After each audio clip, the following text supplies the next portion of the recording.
Now let's talk about the most important topic in the complete thermodynamics subject, that is a Carnot cycle. Now Carnot cycle is a reversible cycle. It is a reversible cycle. Now what is the reversible cycle, if you may ask? A reversible cycle is an ideal hypothetical cycle in which all the processes are reversible. Okay. Now for a stationary system, if you want to depict a Carnot cycle for a stationary system, like in a piston and a cylinder arrangement, so this is the piston and this is the cylinder. Okay, the cycle consists of the four successive processes, and these four successive processes are, I'll write down the first process. The first process is a reversible isothermal process. So it is a reversible isothermal process. Okay. Now what happens in this process? Okay, now before we look into that, let's look at the various components of this arrangement. We have a diathermic cover. Now what is a diathermic cover? Across which heat transfer can be possible. And you have an adiabatic cover. Adiabatic cover is that through which there is no heat transfer possible. Okay. Then we have a source at temperature T1 and a sink at temperature T2. So it is but obvious that T1 is greater than T2. And this is the cylinder inside. So this is the cylinder and this is the system. So the gas is taken as the system. When the piston moves out or when the gas expands, you get some expansion work, and when the gas is compressed, you get some compression work, or this is also written as piston work. Okay. Now this cylinder is an adiabatic cylinder, so there is no heat that can flow out from the cylinder walls in this direction. So heat flow is zero in this direction. So the only heat flow that you can have is in this direction, or that is out from the cylinder head or in from the cylinder head. So that is the only possible direction of heat flow into the system. Now in the first process, what is happening? That is the reversible isothermal process.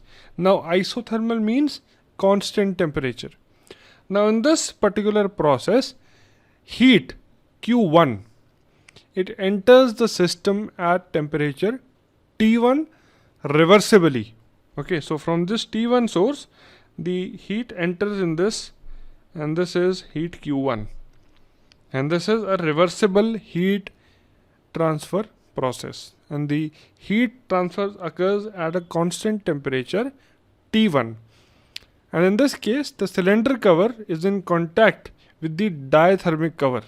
So the cylinder head, or you can say the cylinder cover, is in contact with the diathermic cover, and I told you that diathermic cover is that across which heat transfer is possible. Okay, now in this process, you can say that because it's an isothermal process, it will increase the internal energy of the system. So if you invoke the first law, you would have Q1 is equal to U2 minus U1 plus W1 2, because U1 is the Q1 is the heat that is coming in, and W12 is the you can say the work that is done in moving from state 1 to state 2. So this is what happens in the first process, that is a reversible isothermal process. Okay, now you must ask that because it is an isothermal process, then the internal energy change is zero. But you can say that this is delta U. It is not zero in this case. Delta U is zero only for an ideal gas. Okay, so this is something to be noted down.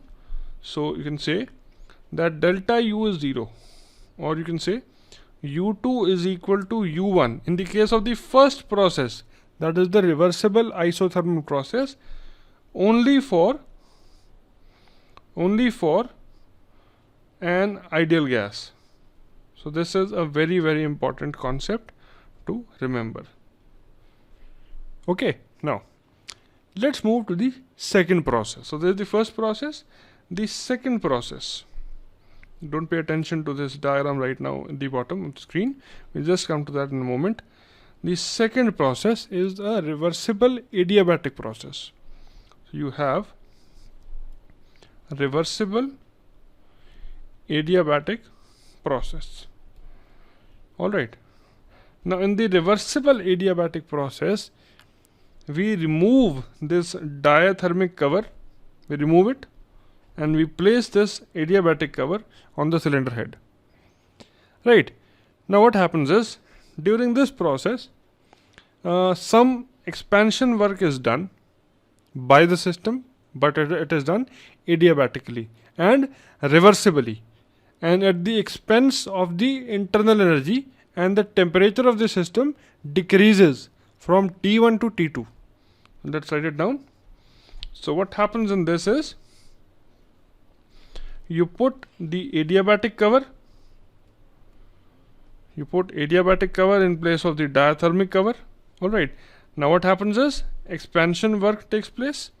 Now this work is done adiabatically and reversibly at the expense of its internal energy, and the temperature decreases from T1 to T2.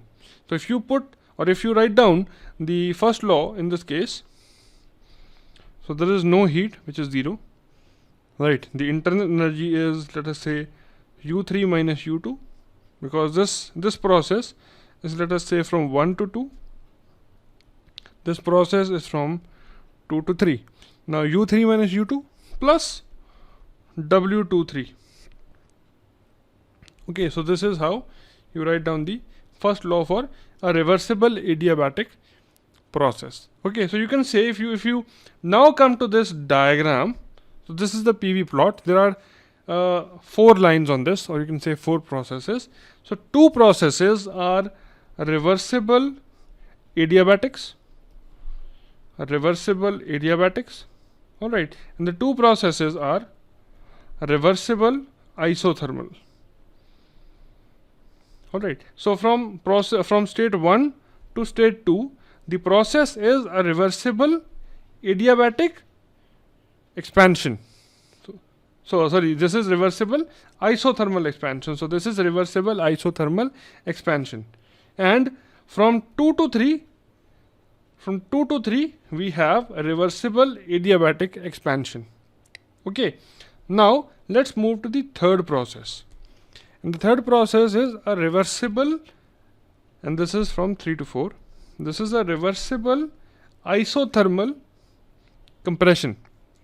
So this would be again a reversible isothermal process.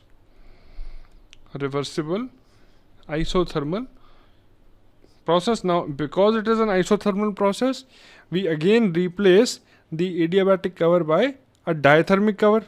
And what happens in this case? Because in the second process, the temperature of the system has now become T2.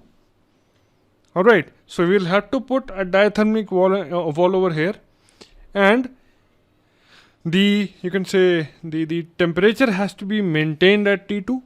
So you put a diathermic wall over here, right, and there will be some you can say heat which is coming out of the system, because in this you are compressing the system. So compression means some compression work. So this compression work would be there on the system, which will compress the gas, and when the gas is compressed, some heat is generated. Alright, and because we have to maintain the temperature of the system at T2, the extra heat that is being generated with the or due to the compression being done, the extra heat, that is, let us say Q2, is thrown out from this system to the sink at T2, so as to maintain the system temperature at T2. So that is why we put a diathermic wall over here. Okay, and this is a isothermal or a reversible isothermal compression, that is 3 to 4. Now in this case, because some heat is coming out, okay, so you will have minus Q2 is equal to u4 minus u3, and because it is a compression work, it would be a negative work, 3 to 4. Now if you have an ideal gas, for ideal gas you can have u4 is equal to u3. Alright, now let's come to the last process, that is the adiabatic, or you can say reversible adiabatic compression, that is 4 to 1. Let's write down that process. Process number D, that is a reversible adiabatic process, and that is the process which is 4 to 1, which is a reversible adiabatic compression basically.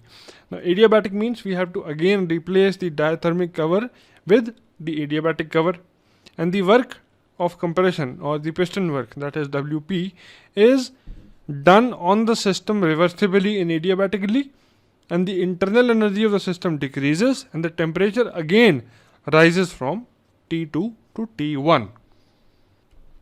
So in this case, if you apply the first law, we will have 0 is equal to u1 minus u4 minus w14, or you can say 41. This is not 14, 41. So this is the first law on the fourth process, and this is the first law on the third process. Alright, now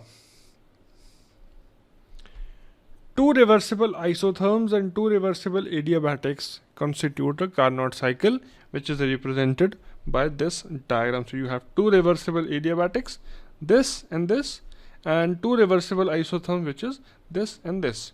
So this constitute a, or you can say a Carnot cycle. Now in this also, if you look at the process from 1 to 2, it is a reversible isothermal process. Some heat has to be supplied, and that heat supply is Q1. Now why some heat has to be supplied? Let me use some other color in this case. Okay, let me use a bright orange color. So let's supply Q1. Now if you understand, I just explained it to you that we are putting in some heat. Why are we putting the heat? Because your gas is expanding from 1 to 2, and upon expansion the temperature reduces, and you have to keep the temperature same because the expansion is isothermal. So to keep the temperature same, you have to provide some external heat so as to keep the temperature constant. Okay, so in the reversible isothermal expansion, you will you would put in some heat, and then in the reversible adiabatic expansion there will be some work output that we will get, that is the expansion work. Now from 3 to 4, that is the reversible isothermal compression, some heat would be rejected so as to keep the temperature constant, because upon compression some heat is generated within the system. And then again from 4 to 1, some piston work is provided so as to maintain or to complete the compression process. Okay, so this is the cycle which is there. Now if you sum up all the equations, that is this equation, this equation, this equation, and the first equation, that was this, if you sum up all these equations, so I would want you to write down all these equations. Okay, so you add all these equations, so you get Q1. So there is 0 over here, nothing comes, so there is 0 over here. So Q1 minus Q2, so I can write down Q1 minus Q2 is equal to, now you can cancel off the internal energy values. So this can be cancelled, U2 is cancelled with this U2, this U3 is cancelled with this U3, and this U4 is cancelled with this U4. Okay, and also this U1 is cancelled with this U1. So all the U's are cancelled, and what is left? You can add up these values of W. So two works are positive works and two works are negative works. You will have Q1 minus Q2 is equal to W12 plus W23, that is the total work of the expansion, that is from here to here, alright, minus W34 plus W41. That is from here to here, and this, and then this. Alright. So this value is what? So Q1 minus Q2. This is the net heat interaction for the cycle, and this is equal to this term. Alright, and this term is equal to net work output or work interaction for the cycle. So this proves the first law as well, or this is true as per the first law. Okay, so you can conclude that a cyclic heat engine operating on Carnot cycle, okay, is a reversible cycle, and it is also known as a Carnot heat engine. Okay, so any heat engine which is based on this particular cycle is called a Carnot heat engine, and that heat engine is a reversible heat engine as well, which is working in a cycle. Okay, now after talking about the Carnot cycle and the heat engine which is based on the Carnot cycle, which is called a Carnot engine, let's now move on to the reversed heat engine.